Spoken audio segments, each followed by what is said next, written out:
Hi everyone.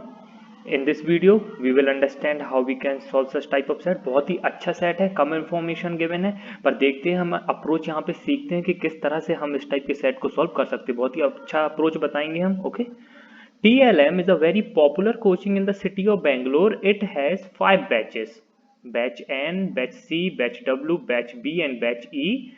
Each 5 different workshop QA, VA, GK, LR, and GT were organized over 5 consecutive days on these batches. Okay, 5 consecutive days. Each workshop was organise on a different batch every day. अब समझिए यहाँ से okay जो ये point है, सबसे पहले तो हम अपनी टेबल बना लेते हैं। इतना हमें पता है 5 डेज होंगे, 5 बैचेस होंगे हमारे और 5 वर्कशॉप होंगे। ओके, तो कुछ इस तरह से हम अपनी टेबल बना लेते हैं। और हमें क्या गिवन है, each workshop was organise on a different batch every day. Okay, तो मीन्स एवरी डे की अगर हम बात करें, जैसे अगर हम डे 1 की बात करें, तो जो हमारे ये 5 वर्कशॉप होंगे ये सभी हमारे कहीं ना कहीं एक बार तो आएंगे ही। Okay, exactly one. अगर हम इस तरह ले लें QA, LR, VA, GT, GK, okay, तो ये आएगा। ओके, और क्या गिवन है, similarly each batch organize a different workshop every day. तो जब हम बैच वाइज देखेंगे तो एवरी डे उनका यहाँ पे भी डिफरेंट आएगा। ओके, तो सपोज मैं यहाँ पे QA, VA, GK, LR, GT कर दूंगा। ओके, तो यहाँ पर आप समझ रहे होंगे ये हमारा कुछ नहीं है, ये हमारा एक सुडोकू टाइप सेट है जहाँ पे 5 into 5 ग्रिड में हमें QA, VA, GK, LR और GT को फिल करना है सच दैट कि वो हमारे रो में सेम ना आए और ना ही वो हमारे कॉलम में सेम आए। ओके, तो सिंपल सा सुडोकू पजल है। ओके, देखते हैं किस तरह से इसको अब हम सॉल्व कर सकते हैं। काफी इंपॉर्टेंट पॉइंट रहेगा जो हमारा ये फर्स्ट पॉइंट है। अब मैं आपको बताता हूँ इस टाइप के पॉइंट को हम किस तरह से एनालाइज करते हैं और उससे इंफॉर्मेशन को एक्सट्रैक्ट करते हैं। और एक बार जो आपने ये सीख लिया कि हम इंफॉर्मेशन कैसे एक्सट्रैक्ट करते हैं, तो इजीली आप किसी भी टाइप का सेट आराम से सॉल्व कर सकते हैं। अब यहाँ पे हमें क्या गिवन है, इन ऑल बैचेस एक्सेप्ट सी। समझिए यहाँ से बहुत इंपॉर्टेंट है, तो एक बार में आपको समझना होगा कि मैं क्या कर रहा हूँ। Okay, in all the batches except C, VA was organized before GT. Okay, VA was organized before GT. अब मुझे इतना पता है कि GT जो होगा मेरा डे 1 में भी कहीं ना कहीं आएगा। ओके, डे 1 में GT कहीं ना कहीं आएगा, तो मैं सबसे पहले ऑर्गेनाइज होगा उस बैच में। ओके, सपोज मैं अगर GT को यहाँ ले लेता हूँ तो इतना मैं कह सकता हूँ कि बैच W में GT मेरा सबसे पहले ऑर्गेनाइज होगा। ओके, तो मुझे पता है GT मेरा डे 1 में कहीं ना कहीं आएगा, डे 2 में कहीं ना कहीं आएगा, डे 3 में कहीं ना कहीं आएगा, डे 4 में एंड डे 5 में। तो जब वो डे 1 में कहीं आएगा तो हमें ये मिल जाएगा, हमें VA was organized before GT except C। तो हम कह सकते हैं C में हमारा GT सबसे पहले ऑर्गेनाइज होगा। ओके, क्योंकि हमें बोला गया है in all batches VA was organized before GT। Okay, तो अगर मैं कहीं और GT लेता हूं इसकी जगह, समझिए अगर मैं यहाँ पे GT लेता हूं तो ये मेरी कंडीशन सेटिस्फाई नहीं कर पाएगी, क्योंकि मेरे को देखिए बैच B मिल जाएगा जहां GT VA से पहले होगा, VA यहाँ पे कहीं पे भी आ सकता है। ओके, तो ये कंडीशन मेरी सेटिस्फाई नहीं हो पाएगी, तो मेरे को डायरेक्टली यहाँ मिल गया कि GT मेरा यहाँ पर आएगा। अब यहाँ पे समझिए, आपको अब थोड़ा सा और इम्पोर्टेंट है। ओके, ये अब काफी इंपॉर्टेंट चीज है जो आप समझेंगे। अब GT मेरा जब डे 2 पे कहीं ना कहीं आएगा, इतना मुझे पता है डे 2 में GT मेरा कहीं ना कहीं आएगा। ओके, और मुझे बोला गया है VA was organize before GT except C। तो C का तो हमने दे दिया पहले GT।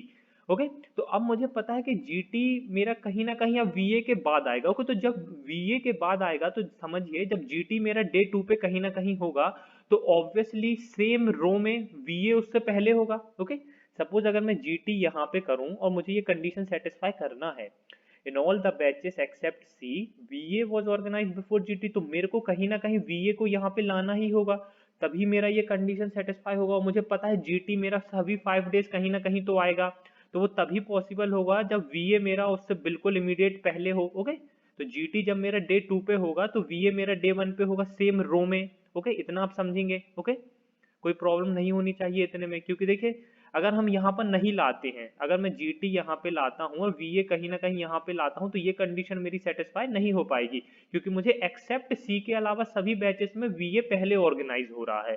ओके, तो इतना मैं कह सकता हूँ, तब जब GT मेरा डे 2 पे ऑर्गेनाइज होगा तब VA मेरा डे 1 में ऑर्गेनाइज होगा और ये रो वाइज होगा। ओके, ये रो वाइज होगा।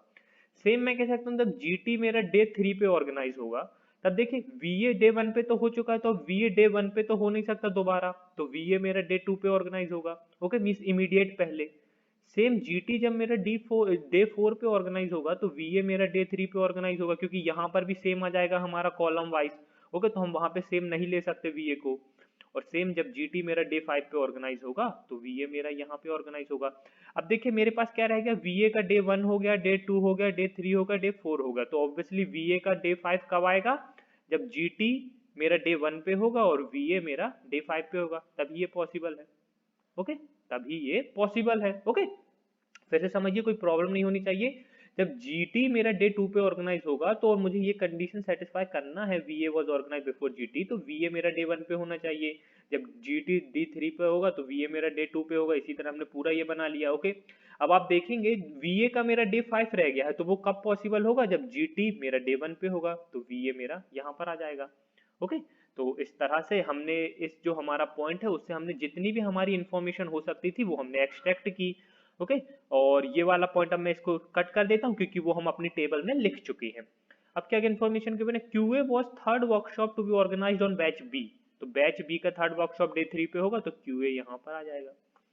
LR was organized on two other batches prior to W, means LR यहाँ पर आएगा, टू अदर बैचेस मीन्स ये डे 3 पे होगा हमारा। ओके, क्योंकि बोला गया है LR was organized on two other batches prior to W, तो वो तभी पॉसिबल है कि जब मेरा W डे 3 पे ऑर्गेनाइज हो और डे 1 और डे 2 पे वो कहीं और ऑर्गेनाइज हो जाए।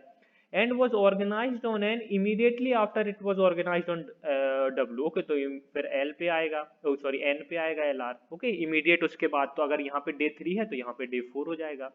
ओके, अब मुझे क्या बोला गया है, LR was organized on two other batches prior to W।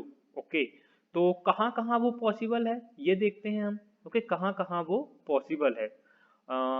LR was organized on two other batches prior to W and was organized on N immediately after it was organized on W। अब देखिए N में तो possible नहीं है, L का जो मुझे L R चाहिए है डे 1 और डे 2 में, एल यहाँ पे तो पॉसिबल नहीं है। डब्ल्यू में तो ऑलरेडी हम ले चुके हैं, तो अब मेरे पास 3 पॉसिबिलिटी बची। एक तो मेरा सी रह गया, एक बी रह गया, और ये मेरा बैच ई है। ओके, सॉरी यहाँ पे ये मेरा बैच ई है। Okay, by mistake typing error हो गया होगा। ओके, ये मेरा बैच ई है। ओके, तो यहाँ पे कहीं होना चाहिए अब हमारा। तो देखिए एल आर मेरा डे 1 में होना चाहिए, डे 2 में होना चाहिए, एंड एक होगा मेरा एल आर डे 5 पे। तो मैं देख लेता हूँ, केसेस बना लेता हूँ। देखिए सपोज अगर मेरे को बोला है L R was organise on two other batches prior to W. Okay, prior to W, तो अगर उसमें मैं ले लेता हूँ फर्स्ट केस में सी और बी को, तो सी में ओनली पॉसिबिलिटी है डे 3 से पहले कहाँ पे आ सकता है एल आर, डे 2 पे। ओके, तो अगर यहाँ पे डे 2 पे हो गया तो बी ए में एल आर यहाँ पर आएगा।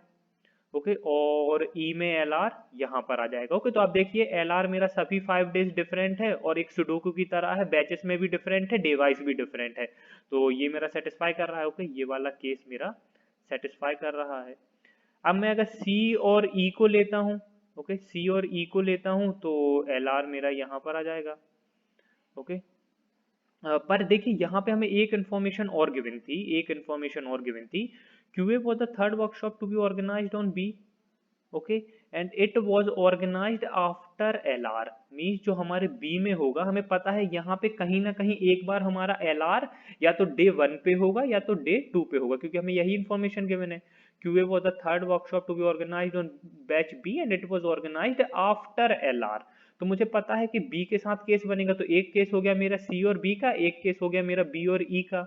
ओके, तो एक बार अगर एल आर यहाँ पर आता है, ओके, इसको इरेज कर देते हैं अब हम, सी वाला, ये वाला इरेज कर देते हैं। एक बार अगर एल आर मेरा वहां पे आता है तो इस केस में एल आर मेरा यहाँ पर आएगा। और अब देखिए सी का जो मुझे एल आर है वो मुझे यहाँ पर चाहिए होगा, पर यहाँ पर तो वी है, वी ए है। ओके, तो यहाँ पर तो अब पॉसिबल नहीं है एल आर, मीन्स मेरा ये वाला केस तो पॉसिबल नहीं है।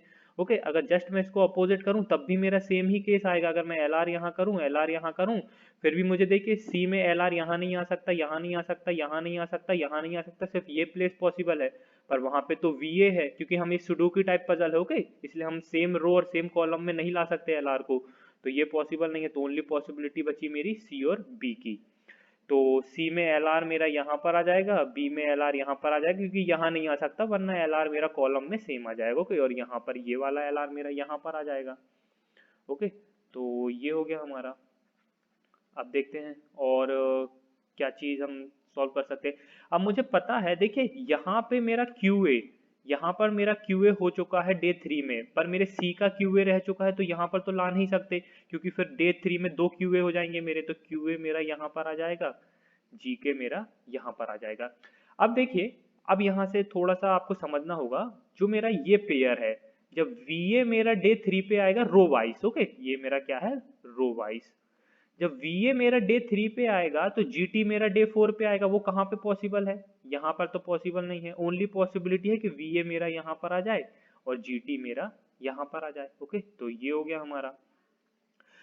डे 2 और 3 में देखते हैं। अब देखिए यहाँ पर तो डे 3 में हमारे GT के लिए ओनली पॉसिबिलिटी ये है, तो VA मेरा यहाँ पर आ जाएगा, तो ये वाला हमारा हो गया।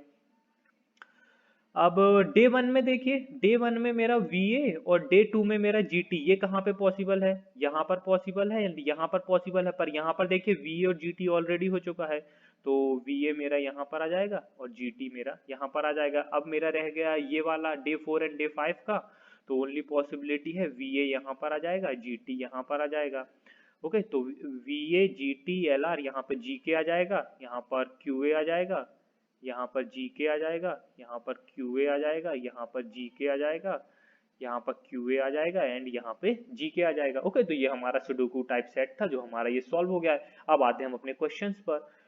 विच workshop was organise on the first day of batch C? Batch C का देखिए फर्स्ट डे पर क्या है मेरा, GT, तो आंसर क्या हो जाएगा, GT।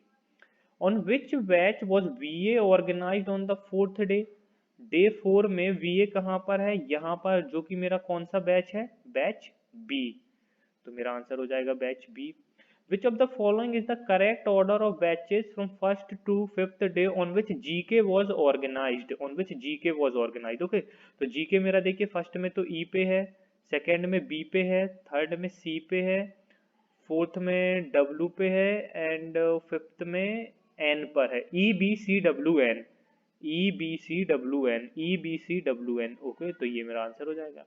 On which batch was GT organized immediately on the next day after it was organized on batch N? क्या बोला गया है, on which batch was GT organized immediately on the next day after it was organized on batch N? तो batch N में मेरा batch N ये है, तो बैच एन में GT यहाँ पर है, तो इमीडिएट नेक्स्ट GT मेरा यहाँ पर आ रहा है, तो वो मेरा हो जाएगा बैच E, तो ये मेरा आंसर हो जाएगा, ओके। सो गाइज यहाँ पर हमारा सेट कंप्लीट होता है। आप देख सकते हैं किस तरह से इस टाइप के सेट को हम सॉल्व कर सकते हो, कि जैसे मैंने आपको बताया है, सिंपल सा आपको इन्फॉर्मेशन निकालना है पॉइंट से और इजीली इस टाइप का सेट आप सॉल्व कर सकते हैं। अगर आपने ये इन्फॉर्मेशन नहीं निकाली होगी कि ये किस तरह से हमारी इन्फॉर्मेशन आएगी, तो आप इस सेट में काफ़ी देर आपका टाइम वेस्ट हुआ होगा और हो भी सकता है कि आप इसे, जो भी हमारा टाइम लिमिट है, उसमें सॉल्व ना कर पाए हों। तो आपको यहाँ पर अगर ना भी कर पाए हों आप सॉल्व, फिर भी आप अप्रोच देखिए, ताकि इस टाइप का सेट अगर फ्यूचर में आए तो आप उसको इजीली सॉल्व कर पाए। Thank you guys and happy learning.